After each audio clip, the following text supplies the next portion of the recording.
सुनना पड़ेगा। और सैयद ज़कात भी नहीं खा सकता। तो सैयद साहब ने गांव छोड़ा,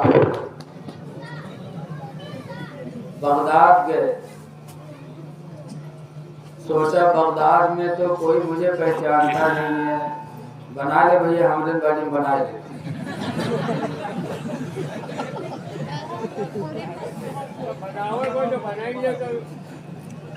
बगदाद गए,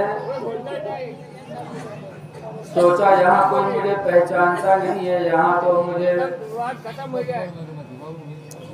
लोग मजदूरी के लिए बुला लेंगे। बगदाद शहर पहुंचे,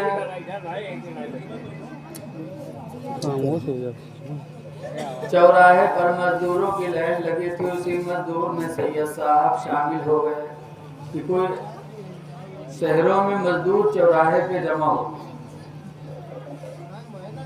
तो जब लोग मजदूर बुलाने गए तो सबको तो लोगों ने बुलाया, लेकिन सैयद साहब को किसी ने नहीं बुलाया।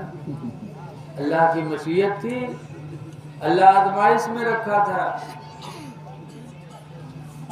जब किसी ने नहीं बुलाया तो सैयद साहब की आंखों में आंसू भर आए कि वतन छोड़ा था,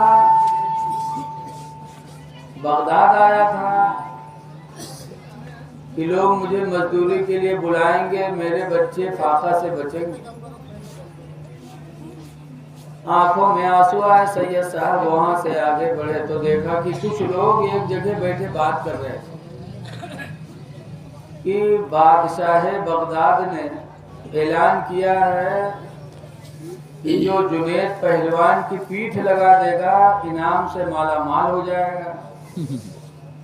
बगदाद में जुनैद की पहलवानी मशहूर थी,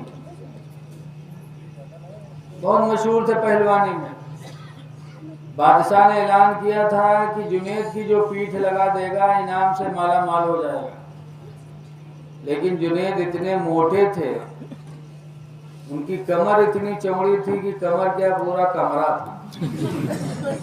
कोई सामने आने के लिए तैयार नहीं होता था कि अगर जुनैद ऊपर से कहीं गिर पड़े तो काम तमाम हो जाए। कोई मुकाबला के लिए नहीं आता। तो लोग बैठे बात कर रहे थे कि क्या बताया, बादशाह का ऐलान है कि जो जुनैद की पीठ लगा देगा इनाम से माला माल कर दिया जाएगा, लेकिन यार जुनैद से मुकाबला के लिए कौन जाए।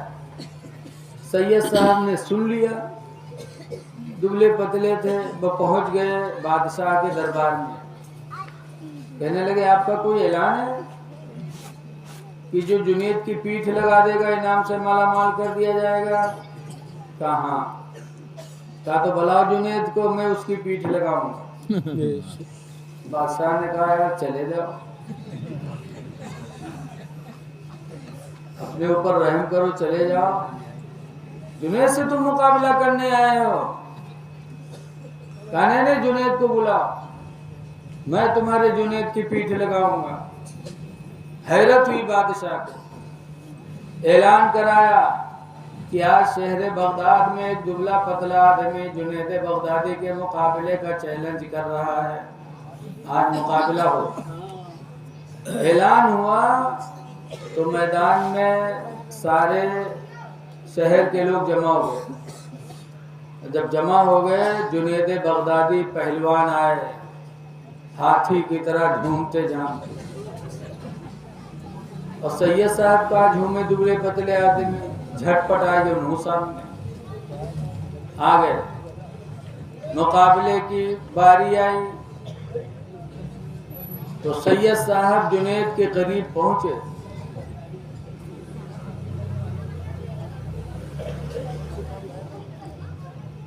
तब सैयद साहब कहते हैं जुनैद मैं सैयद हूँ, नबी की औलाद में से हूँ, मेरे बच्चे फाका कर रहे हैं, मजदूरी के लिए कोई नहीं बुलाता था। आया था शहर बगदाद में कि लोग मुझे मजदूर रखेंगे, मजदूरी करूंगा, पैसे लेके जाऊंगा, अपने बच्चों को फाका से बचाऊंगा। लेकिन शहर बगदाद में किसी ने मजदूरी के लिए नहीं बुलाया। जुनैद मैं तुम्हारे नबी की औलाद में से हूँ, मुझे पीठ लगा लेने दो ताकि इनाम मिल जाए तो मैं अपने बच्चों को फाका से बचा लूं। जुनेद ये सुने तो अपनी बेइज्जती उन्होंने नहीं सोचा, इशारा करते हैं कि तुम मेरे कमर में हाथ डालो, एक धक्का दो, मैं चित हो जाऊंगा। तो पहलवान हो, मैदान वाला है, दूर दूर लोग रहे, कहा जाने हो का राय सल्लाह हो, बोलो। जुनेद ने, सैयद साहब ने जुनेद बगदादी की कमर में हाथ